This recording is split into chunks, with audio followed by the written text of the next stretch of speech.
إلا كنتو أول مرة كتشاهدوا الفيديوهات ديالنا ما تنساوش تضغطوا على زر الاشتراك وللتوصل بالجديد لحظة نشره فعلوا خاصية الجرس. السلام عليكم خوتي العزاز ومرحبا بكم كيف العاده في قناتكم وقناتنا جوفوت بريس. قبل ما تشوفوا هذا الفيديو اللي فيه اعلاميين سواعده غاضبين بسبب هزيمه المنتخب السعودي ب4 ديال الاهداف لصفر امام المنتخب الاسباني، والمباراه كانت من طرف واحد اللي هو اسبانيا. المنتخب السعودي كان راجع كل اللور. بغيت كلشي يضغط على زر لايك، بغينا الفيديو يوصل للمغاربه كاملين، وغادي تشوفوا التحليل ديال هذه المباراه هذه وشنو قالوا في الاستوديو على الضعف ديال المنتخب السعودي وقوه المنتخب الاسباني بطبيعه الحال. والمدرب دخل من الاول وهو خايف، يعني داخل ب5 ديال المدافعين بخطه اللي ما عمرو لعب بها، وداك الشيء هو اللي خلى هاد الجوج محللين سواعده انهم يغضبوا على المنتخب ديالهم ويغضبوا على المدرب. يعني دخل بروح انهزاميه من الاول، واسبانيا تنعرفوها تشد الكره وتدور الكره، وعطاتهم 4 ديال الاهداف لصفر. فخلينا نخليكم مع الفيديو نتلاقاو في الاخر ديالو كيف العاده. اسبانيا سجلت بكل الطرق بكل الاشكال بكل الانواع، ايضا كان ذلك الهدف الرابع عن طريق كوكوريا الذي انتقل الى ريال مدريد من تشيلسي بعد ان تمكن المنتخب الاسباني من انهاء هذه المباراه برباعيه نظيفه، فوز مستحق. شكل فني لويس غارسيا مختلف لاسبانيا في هذه المباراه، بالاستحواذ بالتمركز بالاداء وبالنتيجه. ايضا واضح بان الاسبان قد اعطونا ايضا شكلا مختلفا عما ظهروا فيه بالشوط الاول. الأمور مختلفة تماما عن المباراة الأولى، بعزيمة أكثر وفريق متراص في الهجوم وفي الدفاع. ولما تهاجم بهذه الطريقة فهو لا يسمح للخصم أن يصعد. لما يخسرون الكرة فهم يسترجعونها بسرعة بضغط عال، وبقوا دائما قريبين من مناطق السعوديين، وهناك تبادل للكرات بسرعة وصعبوا الأمور على الخصم السعودي، ولم يستطع السعوديين أن ينظموا أنفسهم وأن يضغطوا على وسط ميدان. سجلنا مبكرا وهذا ساعد كثيرا وأعطى ثقة عالية للاعبين، وهكذا استطاع الفريق أن يحصل على الكرة أكثر بأريحية بصبر وتأني، وجاءت الأهداف. الشوط الأول كان 3 أهداف. في لحظة ما رأينا بأن الضغط أن السعوديين فقدوا التركيز، ولكن على الرغم من ذلك فإسبانيا استغلت فرصها وسجلت وخلقت فرص كثيرة. ومع نهاية الشوط الأول كانت النتيجة محسومة نوعا ما، وقاموا بتغييرات مهمة في الشوط الثاني. ياسر، طبيعي أن تلعب بشوط المباراة الأول لما يراه دونيس أيضا بأنه الأفضل السعودية أن تلعب 5-4-1، لأنها تعلم تماما بأنه إسبانيا عندها يعني خصوصية معينة، وهو أراد أن يوقف الأسبان بشوط المباراة الأول لم يستطع، استقبل 3 أهداف. في الشوط الثاني عاد لطريقة السعودية الطبيعية، وسنشرح أيضا لك ولتيسير وللويس غارسيا والمشاهدين أيضا كيف السعودية لعبت بالشوط الأول وكيف لعبت أيضا بالشوط الثاني في أسلوبين مختلفين. مبدئيا يعني لنكون منصفين، يعني الفترة اللي أشرف فيها دونيس على الفريق يعني لم تعطيه الفرصة الكافية لفرض أسلوبه ومنهجيته على اللاعبين، ولكن كان الأولى بما أنك أنت التحقيق النتيجة الإيجابية في المباراة السابقة كانت تميز في الطريقة الدفاعية، كان من الأولى أنك تستمر على نفس الأسلوب. هذه 5-4-1 تشوف الشوط الأول؟ نعم، هي 5-4-1. هو فكر زي ما قلت لك، هو فكر أولا دونيس هي الطريقة المفضلة بالنسبة لدونيس. هو أتى أول مرحلة قدومه إلى المملكة العربية السعودية جاءت في نادي الهلال. أنا أشرف على تدريبي في 2014 كان أو 2015، وهنا تغيرت الطريقة.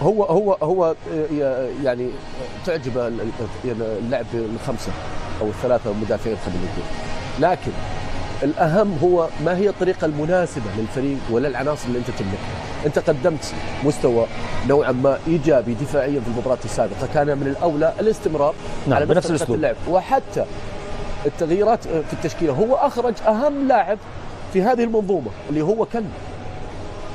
لما أتكلم لك أنا مثلا على الاعتماد على مصعب في الخانة هذه، أنا أحب مصعب كلاعب ويعجبني، وهو من أفضل اللاعبين الصاعدين وله مستقبل أكثر مشرق. وأنا كلامي دفاعا عن مصعب مو هو تحميل مسؤولية، لا، هو ظلم مصعب، لأنك أنت لما تطالبه بشيء أو بطلبات أو أوامر هو لا يملك، ليست أقوى ما يملك مصعب، فأنت اللي أخطيت، ما هو اللاعب. أنت كان بالإمكان البداية بكنو والاعتماد بشكل أكبر على خبرته وعلى حتى على البدنية. بس هو جرب مصعب في الخانة واكيد في التمارين وقف على مستواه وعلى وضعه. لا انا اتكلم لك على امر واضح، هذه الخانه لا يلعب فيها مصعب اساسا، واستخدامه في هذه الخانه اضر باللاعب نفسه. يعني انا اتحدى اذا كان نفسه مصعب يعني مبسوط يعني بعد المباراه، لان تيسير يعرف لما تلعب او انك تلعب في خانه ويطلب منك بعض الطلبات اللي انت غير متعود عليها وامام فريق كبير يملك امكانيات مثل اسبانيا، من الصعب جدا يعني انت كذا تظلم اللاعب. ولكن يعني انا اوعز هذا لعدم معرفه دونيس في اللاعبين، ناهيك عن انه الاخطاء اساسا انت لو ترجع للاهداف هي اخطاء فرديه من اللاعبين. يعني ألف باء كرة قدم يجب ألا تخطئ مثل هذا كلها الأربعة؟ وجهة نظري نعم. وارجع وشوف الرقابة الفعلية على كل هدف تسجل، لم يعني لا يوجد أي هدف. شوف كوكوريا الحين في القائمة لوحده كيف؟ حتى لامين في الأول لوحده كيف زي ما قلت تيسير. لامين يامال نفس الحكاية، زبال نفس الشيء.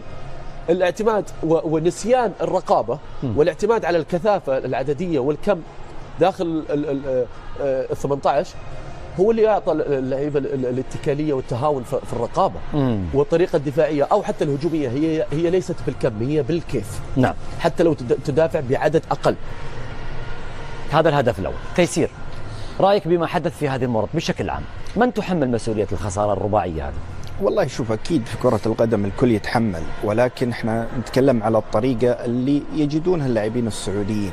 يعني بالنسبة لي الطريقة هذه ما كانت مناسبة.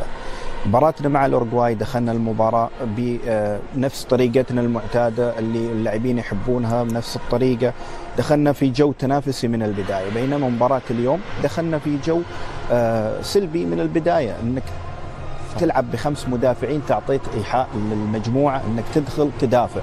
طيب ثم ماذا؟ بعد تسجيل الهدف الأول والثاني والثالث، يعني هل في خطة بديلة؟ يعني بعد الثالث ارجع لطريقتك المعتادة.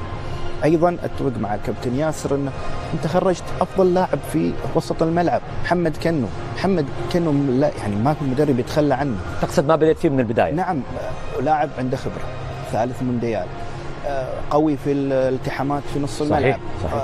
الضربات الركنية الهجومية والدفاعية كلها يعني عامل مساعد يساعد الفريق، ودائما يمسك الكرة بنص الملعب، يعطي أريحية للمدافعين. بينما في خلال طوال الشوط يعني ممكن الأسبان هدوا الرتم، يعني المباراة كانت تروح إلى نتيجة أكثر من كذا، ولكن بعد تغيير الطريقة في الشوط الثاني إلى 4 ونزل اللاعبين اللي كان بدوا في المباراة السابقة، محمد أبو الشمال، محمد كنو، تغير نوعا ما يعني المنتخب السعودي. ولكن بعد يعني نتيجة ثقيلة، أكيد من المستحيل أن احنا نرجع للمباراة اللاعبين محبطين داخل الملعب. هذا اللاعب السعودي ما يحبها، أنا أكلمك من واقع تجربة أن اللاعب السعودي يحب الجو التنافسي. صحيح حتى لو لعبنا بطريقة 4-3-3 المعتاد من بداية، كفة الأسبان هي يعني هي ممكن الأرجح، ولكن أنا أقصد على الظهور بالمستوى بشكل أفضل. نعم، هكذا كانت التغييرات التي أجراها دونيس في ثنايا هذه المباراة، وتحديدا منذ بداية شوط المباراة الثاني وحتى نهايته، والذي قام أيضا بتغيير طريقة وغير الشكل أيضا وغير الأسلوب. ولكن الخسارة حضرت برباعية للمنتخب الأسباني. دعونا نذهب لنستمع لحديث دونيس مدرب السعودية. ياسر، أنت خرجت أفضل لاعب في وسط الملعب، محمد كنو لا يعني ما في مدرب يتخلى عنه. تقصد ما بدأت فيه من البداية؟ نعم، لاعب عنده خبرة، ثالث مونديال، قوي في الالتحامات في نص الملعب. صحيح. الضربات الركنية الهجومية والدفاعية كلها يعني عامل مساعد يساعد الفريق، ودائما يمسك الكرة بنص الملعب، يعطي أريحية للمدافعين. بينما في خلال طوال الشوط يعني ممكن الأسبان هدوا الرتم، يعني المباراة كانت تروح إلى نتيجة أكثر من كذا، ولكن بعد تغيير الطريقة في الشوط الثاني إلى 4 ونزل اللاعبين اللي كان بدوا في المباراة السابقة، محمد أبو الشمال، محمد كنو، تغير نوعا ما يعني المنتخب السعودي. ولكن بعد يعني نتيجة ثقيلة، أكيد من المستحيل أن احنا نرجع للمباراة اللاعبين محبطين داخل الملعب. هذا اللاعب السعودي ما يحبها، أنا أكلمك من واقع تجربة أن اللاعب السعودي يحب الجو التنافسي. صحيح حتى لو لعبنا بطريقة 4-3-3 المعتاد من بداية، كفة الأسبان هي يعني هي ممكن الأرجح، ولكن أنا أقصد على الظهور بالمستوى بشكل أفضل. نعم. هكذا كانت التغييرات التي أجراها دونيس في ثنايا هذه المباراة، وتحديدا منذ بداية شوط المباراة الثاني وحتى نهايته، والذي قام أيضا بتغيير طريقة وغير الشكل أيضا وغير الأسلوب.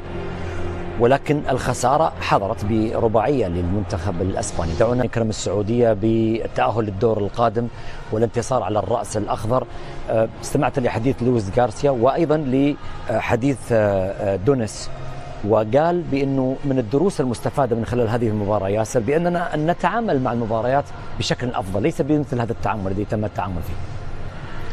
يعني إذا تسمح لي يا أبو زياد، أنا عندي يعني خلينا أتكلم يعني في أمر ثاني اللي هو المصلحة العامة بالنسبة للاعبين. الآن وقعت الخسارة، صح. عندما نتكلم عن الخسارة لن يجعلك يعني تعي بهذه الأخطاء أو بسلبية هذه المباراة إلا لما تسمع الكلام والانتقاد الصحيح غير الانتقاد الجارح. عندما نذكر الأسماء أو نذكر أن المنتخب ظهر بشكل كارثي أو بمستوى سيء على مستوى الفردي بالنسبة للاعبين أو حتى على مستوى المجموعة، هو بحثا عن المصلحة. احنا كلاعبين مرينا بمثل هذه المواقف، وضعنا بمثل هذه المواقف وكنا سيئين، ولكن الآن لا تسنح لنا الفرصة لتعديل ما مضى. احنا نتكلم بهذا الشكل لأنهم لا زالوا يملكون الفرصة السانحة لتعديل صحيح. هذه الأخطاء. هذه هم لاعبين على قدر الإمكانيات، اللاعبين على قدر المسؤولية، نثق فيهم، يقدمون كل ما يملكون. نعي تماما أن ليس هناك أي تخاذل، ولكن عليهم أن يعون الآن تماما أنهم لا يقدمون نصف إمكانياتهم. مهما دار الحديث عن مستوى اللاعبين الفردي أو حتى الجماعي، لا يقعون في فخ أن مجرد أن المنتخب الأسباني هو المرشح الأول وهو منتخب قوي أن يظهر لديه العذر بأن يظهر بهذا الشكل. أبدا، أنت لاعب تملك كل الإمكانيات على الأقل لتظهر نفسك، يعني ولكن لا تقع في مثل هذه الأخطاء السهلة البسيطة جدا التي لا تكررها أساسا، ولكن التركيز ومحاولة العودة وتصحيح الأخطاء، التصحيح يعني الأخطاء والعيوب ما بينك وما بين نفسك والاعتراف فيها. هذا أول ما يجب أن يكون ابتداء من غرفة الملابس بعد المباراة.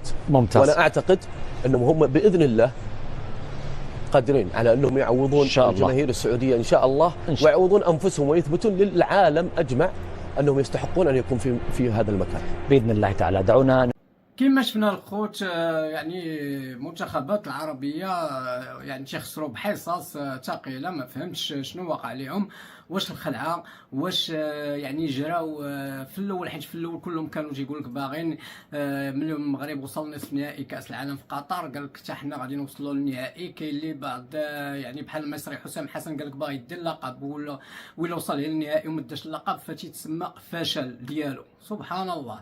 باقي ما ربحش حتى يعني مصر ما ربحش اول ماتش في حياتها، باقي ما ربحاتوش في المونديال وهو باغي اللقب. هاكا تضغط على اللعابه ديالك، راه ماشي تحفيز ولا يعني تحمسهم، لا راه تضغط عليهم، تيولي تيبان لهم خاصهم يجيبوا المونديال. المهم شفنا حتى المنتخب التونسي يعني جوج مباريات تيخسروا بحصص ثقيله. دابا اخر منتخب اللي نهزم بحصه ثقيله هو المنتخب السعودي مع المنتخب الاسباني. مباراه من طرف واحد. المنتخب السعودي كانوا واقفين بهذا المعنى، واقفين بحال هكا ما تيحركوش كاع، ما تيتحركوش، يعني مستسلمين الهزيمه امام المنتخب الاسباني. المهم خليوا لي الاراء ديالكم على هذا الفيديو، وشكون اللي بالكم يعني تشرف الكره العربيه في هذه المنتخبات اللي لعبوا يعني لحد الساعه. تحياتي لكم، السلام عليكم.